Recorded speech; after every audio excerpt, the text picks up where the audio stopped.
Agora são 10 horas e 34 minutos e a minha conversa agora é com William Hara. Nós vamos ter aí uma live da Associação de Engenheiros e Arquitetos de Maringá. Será pelo Instagram da associação, que é o @aian.maringá. E nessa conversa estarão a arquiteta e urbanista Clarissa Broeto, que vai conversar com o arquiteto William Hara, que é com quem eu vou conversar agora. William Hara é maringaense, arquiteto, ele é futurista, gestor de marcas, e o nosso tema dessa conversa com você, e também vai ser o tema da live da IAN, é sobre como que a engenharia e a arquitetura estão inovando, se reformulando em tempos de pandemia. E é com o William que eu converso agora. William, muito obrigado por aceitar o nosso convite. Seja bem-vindo aqui à CBN, tanto no ar quanto também no nosso Facebook, facebook.com/rádio CBN Maringá, para os nossos internautas. Bom dia, William. Bom dia, bom dia. Muito bom estar por aqui. William, você tem uma história profissional de ter buscado lugares que são lugares futuristas. Você, como estava comentando comigo, você nasceu em Maringá, mas andou um bom bocadinho por aí pelo mundo para conhecer lugares diferentes. Queria te falar um pouquinho o que te inspirou nessa visão futurista e como é que esse futurismo, vou chamar assim, pode ajudar a gente a encarar esse momento? A minha inspiração nisso tudo é que o futuro é sempre uma fonte verdadeira de inspiração, né? Então, eu tenho formação na arquitetura e no urbanismo aqui pela Universidade Estadual de Maringá, e já na minha primeira pós-graduação em gestão de marcas foi quando eu tive esse primeiro contato com a área de inovação futuro, estudos de futuro. Aí a minha curiosidade só aumentou e foi quando eu fui fazer outras duas especializações nessa área, né, de inovação, futurismo e novas economias. Então, essas especializações acabaram me levando a algumas jornadas que eu fiz pelo mundo. Então, eu acabei indo conhecer a Finlândia, que na minha concepção é o terceiro país mais futurista até agora, que eu conheci até agora. Eu aprendi sobre o futuro das cidades, o futuro do ensino, o futuro das marcas, e eu acabei fazendo também um workshop coisas inteligentes, espaços inteligentes e cidades inteligentes, ou as smart cities, né, por algumas universidades finlandesas. Esse é o tipo de pensamento e de conhecimento que vai ser muito importante daqui para frente, a partir desse momento de pandemia, em que as cidades, os engenheiros e os arquitetos vão precisar rever a sua forma de projetar com esse pensamento de novos tipos de futuros, né? Agora, quando você fala de futuro, e você falou de cidades inteligentes, e a gente está diante de uma pandemia que muitos dizem que acelerou muitas das mudanças que a gente esperava por anos para acontecer ainda, a coisa de repente despencou tudo de uma vez. Do que isso afeta a arquitetura e a engenharia? No que você, como futurista, pensa, chegou a hora de fazer o futuro acontecer? A pandemia ela é de fato interpretada por muitos futuristas como um acelerador de futuros. E eu gosto de deixar claro que a gente usa o futuros no plural, porque o futuro não é um só, então ele não é singular, né? São vários tipos de futuros no plural que a gente cria. Então eu acho isso muito importante para a área dos engenheiros e dos arquitetos, porque nós lidamos com futuros desejáveis e futuros possíveis, que são muito mais baseados em futuro e em presente, em coisas que dá para fazer. Das pessoas, por esse nosso histórico da educação e por focar muito na história, a gente tem uma tendência a pensar futuros prováveis. E os futuros prováveis são muito importantes, mas eles têm mais a ver com essa de segurança. Realmente vai acontecer e que riscos a gente deve evitar. Mas, por outro lado, quem está na parte da criação, a gente tem que inovar nesses espaços e colocar um pouco à frente dessas tendências. Daí a importância de entender o que é desejável, o que a gente precisa nesse momento, né? Quais são as tendências de comportamento que precisa sanar. Live com a IAN, a gente vai falar de algumas tendências, de 10 tendências da engenharia e da arquitetura, que também tem a ver muito com tendências de comportamento das pessoas daqui para frente. Bom, a gente vai poder tocar nas 10, porque a gente tem todo esse tempo aqui, e lá na live vocês vão ter mais tempo de conversar sobre esses temas. Mas eu queria adiantar algumas coisas com você. Eu queria matar um pouco a curiosidade dos internautas nossos e também dos nossos ouvintes, que é, quando a gente fala de mudanças, a gente mudou de comportamento. As pessoas até precisam mudar mais de comportamento agora. Algumas têm mais facilidade de lidar com isso. Você mesmo falou para mim que você já faz trabalho de home office faz muito tempo. Mas tem gente que agora começou a ter que fazer isso. E outras pessoas vão ter que mudar o comportamento delas em relação aos espaços que elas usam. O escritório que ela trabalha, a loja que ela trabalha, um restaurante, um bar, mesmo os shoppings. Como é que a arquitetura e a engenharia veem isso? Como é que você entende que as pessoas vão ter espaços novos, deslocamentos diferentes, e como é que a engenharia e a arquitetura pode colaborar com isso? Perfeito. Temos, já matando a curiosidade, né, de quem está nos ouvindo, as macro tendências em relação ao funcionamento das cidades daqui para frente, que são a descentralização e a fuga dos grandes espaços. Então, as pessoas, em termos de comportamento, elas vão evitar, por ainda muitos meses, por ainda alguns anos, a aglomeração. As pessoas vão evitar esse tipo de lugar. Das grandes cidades e a descentralização de serviços para não concentrar no centro das cidades e começar a criar mais, focar os centros de bairros, né? De comportamento de consumo também vai diminuir bastante. E em relação à arquitetura e engenharia, a reconfiguração dos espaços de comércio, bares, os restaurantes, as academias e os coworkings, o papel do engenheiro e do arquiteto é ajudar esses donos desses estabelecimentos, desses clientes a entender que esses espaços devem focar em criar nos seus clientes daqui para frente. Bares, restaurantes, academias e coworkings precisam fazer as pessoas se sentirem em casa. Os arquitetos e engenheiros daqui para frente. A segurança que eu tenho aqui na minha casa, eu também quero sentir quando eu for para uma academia, quando eu for para um restaurante, quando eu for para um coworking. Uma das coisas que eu acho interessante que você fala é que a gente quase sempre, quando fala de pandemia, pensa, tem o profissional de saúde, claro, né? A gente fala muito da gestão pública, do papel dos governantes em relação a como administrar, gerenciar pessoas, a economia. Mas pelo que você coloca, aí o arquiteto e o engenheiro acabam sendo peças-chave porque eles vão criar, de forma prática, os ambientes e os lugares onde as coisas vão acontecer daqui para frente. Todo mundo fala assim, vamos ter... tudo vai ser diferente. Nada mais vai ser igual antes. Tá? É o novo normal, que alguns chegam a chamar, inclusive. Esse termo está ficando muito comum. Né? Quer dizer, novo normal vai depender muito de engenheiro e arquiteto. Né? Com certeza, com certeza. A gente percebe, Gilson, que a arquitetura e a engenharia, os espaços construídos, eles têm o poder de moldar os hábitos das pessoas. Então, uma tendência que começa agora no hall, nas recepções dos ambientes, que é disponibilizar álcool gel, disponibilizar uma pia.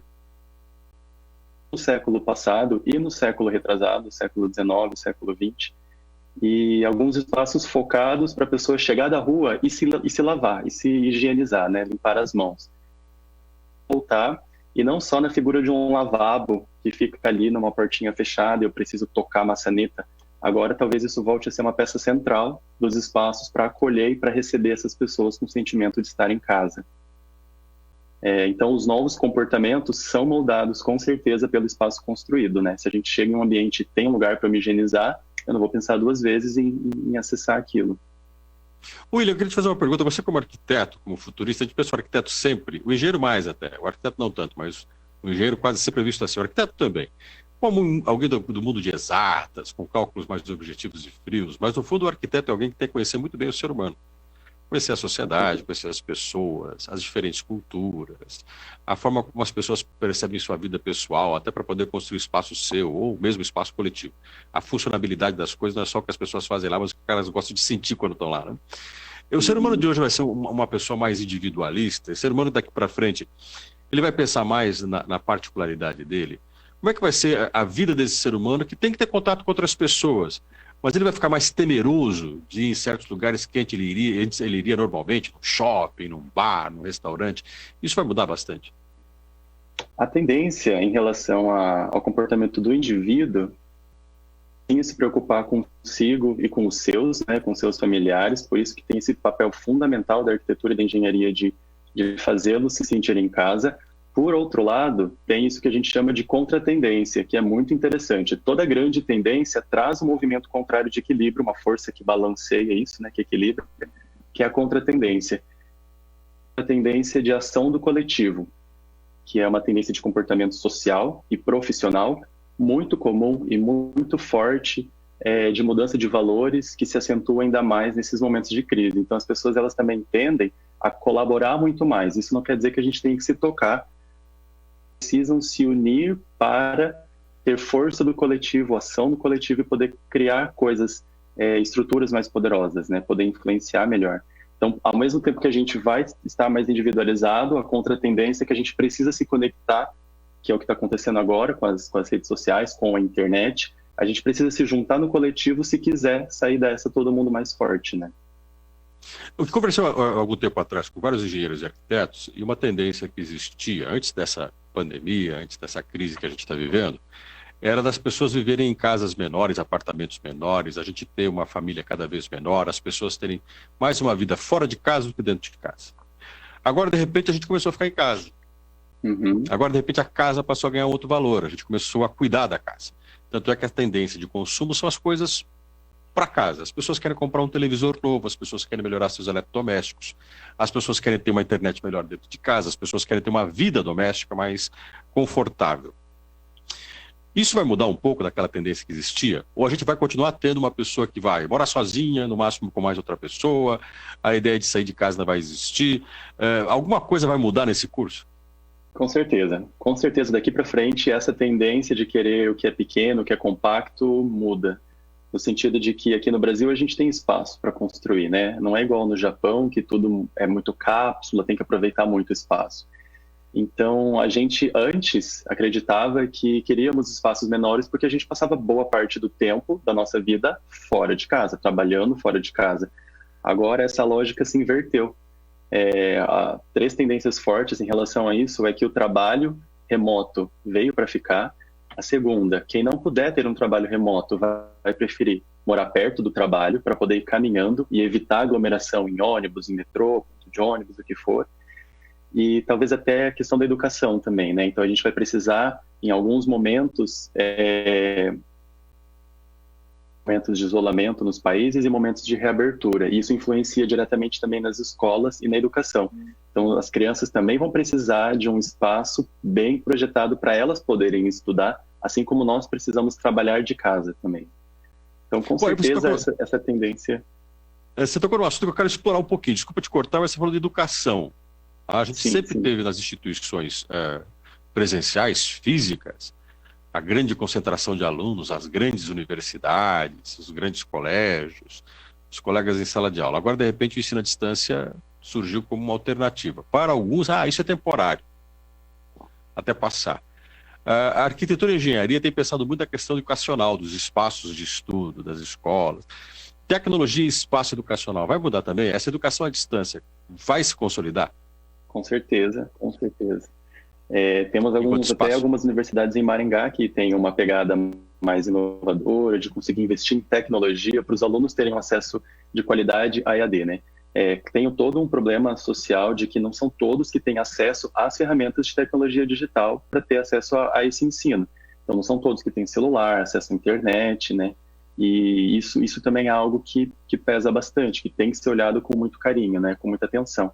O papel da arquitetura em relação à construção desses espaços é entender que aglomerações como a gente tinha antes, provavelmente não voltaremos a ter o mesmo convívio, né? Então a gente vai ter que dar novos significados para esses espaços que já existam, não que eles vão deixar de existir, mas toda a lógica dinâmica de funcionamento das escolas, das universidades, isso com certeza vai ter que ter um movimento de adoção de presença digital. Então, o que realmente é necessário estar presente, né? Certas matérias, certas disciplinas, e o que poderia estar no homeschooling, no IAD, no ensino à distância. Então, vai ter que ter um movimento híbrido do digital com o analógico.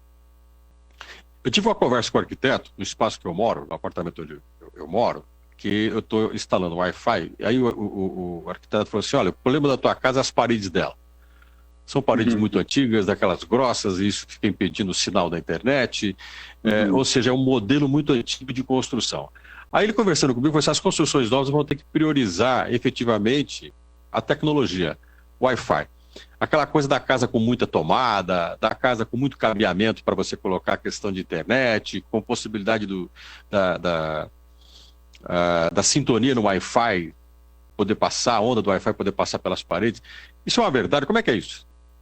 Pois é, as paredes, né, principalmente paredes estruturais, que tem muita ferragem, que tem um concreto, que são paredes mais densas, elas com certeza elas evitam, elas impedem o sinal tanto de rede celular quanto de TV, rádio. TV e rádio, elas são ondas mais compridas, né, então elas acabam passando. Mas a Wi-Fi é um comprimento de onda muito aguda, né, então ela não passa pelas paredes. E outro detalhe também são espelhos. Então, casas com muitos espelhos tendem a refletir talvez de volta, né, a repelir as ondas de Wi-Fi. Então, também é algo a se observar. Paredes, muitas paredes e muitos espelhos. É claro que tem tendências também, em termos de tecnologia, que vão ajudar bastante, né? A Philips, inclusive, patenteou a criação da Li-Fi, que é a transmissão de ondas de internet através da lâmpada, da luz. Então, a gente recebe luz, isso num futuro talvez não muito distante, não só nas casas, como também nas ruas. Então, carros autônomos vão poder receber informação através dos postes de iluminação, pela Li-Fi. Uma pessoa vai poder receber, então, Wi-Fi na rua quando tiver um poste ligado. Ligado, isso. O desafio é... Minha casa, se eu ligar a lâmpada, eu ligo o Wi-Fi também. Exato, exatamente. É que eles chamam de Li-Fi, né? É uma tecnologia que está vindo. O desafio é como que eu mando de volta a informação lá para cima, né? Como que eu faço o upload, como que eu interajo. Certo. Mas é um primeiro passo.